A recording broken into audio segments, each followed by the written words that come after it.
Hi friends, இன்றைக்கி எனக்கு ரொம்ப பிடிச்ச ஒரு நெத்திலி மீன் தான் வாங்கியிருக்கோம். எங்கள் ஊரில் இது வந்து நெத்தோலி மீனுன்னு சொல்லுவாங்க. அந்த மீன் எனக்கு ரொம்ப பிடிக்கும். செம்ம டேஸ்ட்டாக இருக்கும். இந்த சின்ன நெத்தோலி வந்து வாங்கி இந்த மாதிரி குழம்பு பண்ணி சாப்பிட்டா அவ்வளோ டேஸ்ட்டாக இருக்கும். நமக்கு எவ்வளோ சாப்பாடு வேணாலும் சாப்பிடலாம். வேறு எதுவுமே தேவை கிடையாது. இதை வச்சு நம்ம சாப்பிட்லாம்.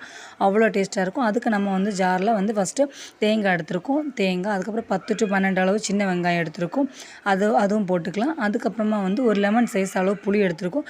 இது வந்து வீட்டிலே வந்து நம்ம வாங்கின புளியானதுனால வந்து அப்படியே போட்டு அரைச்சிக்கிறோம். இதே நம்ம கடையில் வாங்கினதாக இருந்தால் நம்ம தண்ணியில் ஊற்றி தான் மிக்ஸ் பண்ணி புளி தண்ணி ஊற்றினா போதும். அதுக்கப்புறமா வந்து 1 ஸ்பூன் மிளகாத்தூள், 1/4 ஸ்பூன் மஞ்சத்தூள், கொஞ்சம் கறிவேப்பிலை எல்லாமே போட்டு அரைச்சி ஒரு பேஸ்ட்டாக்கி எடுத்துக்கலாம். இந்த க்ளீன் பண்ணி வச்சுருக்க நெத்தோலி மீனில் வந்து நம்ம இந்த பேஸ்ட் அதில் ஊற்றிக்கலாம்.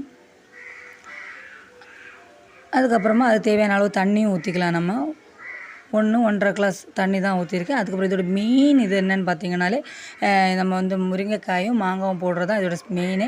முருங்கைக்காய் வந்து தோல்லாம் சேர்த்து அதுக்கப்புறம் இந்த சைஸில் அளவு கட் பண்ணி கீரை எடுத்து வச்சுருக்கோம்.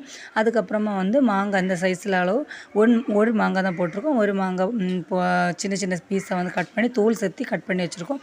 அப்புறம் இந்த மிளகா வந்து குடை மிளகான்னு சொல்லுவாங்க. இந்த மிளகா வந்து சின்ன சின்னதாக கீரி வந்து ஒரு 4-5 மிளகா வந்து கீரி இது போட்டுக்கலாம். போட்டு எல்லாமே மிக்ஸ் பண்ணி தேவையான அளவு உப்பும் போட்டு நம்ம மிக்ஸ் பண்ணிக்கலாம். செம்ம டேஸ்ட்டாக இருக்கும். ரொம்ப ஓவர் தண்ணி வச்சு வைக்க வேணாம். அளவாக தண்ணி மேலே நிற்கிற மாதிரி தண்ணி வச்சுட்டா போதும். வச்சு நம்ம வந்து மூடி வச்சு வேக வச்சிடலாம். ஒரு 10 to 15 மினிட்டில் நல்ல வாசனையிலே தெரியும் நல்ல செம்மையாக வெந்திருக்குன்னு. முருங்கைக்காய் வெந்துட்டாலே நமக்கு வந்து குழம்பு அப்படியே ஸ்டாப் பண்ணிடலாம். செம்ம டேஸ்ட்டாக. சிலவங்க வந்து ரொம்ப தண்ணி வற்ற வச்சு நம்ம எடுத்து வைக்கலாம். இல்லை வந்து கொஞ்சம் தண்ணியாக இருந்தாலும் நமக்கு நல்லாயிருக்கும். ரொம்ப தண்ணியாக இருக்கக்கூடாது. இந்த மாதிரி கிரேவி ஃபார்மில் இருக்கணும்.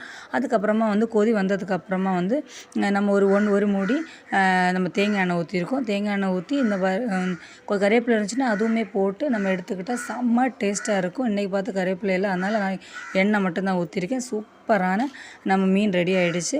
இது அப்படியே நம்ம வந்து கொஞ்சம் நேரம் மூடி வச்சுட்டு விளம்பிட்டோன்னா அவ்வளோ டேஸ்ட்டாக இருக்கும். கண்டிப்பாக ட்ரை பண்ணி பாருங்கள்.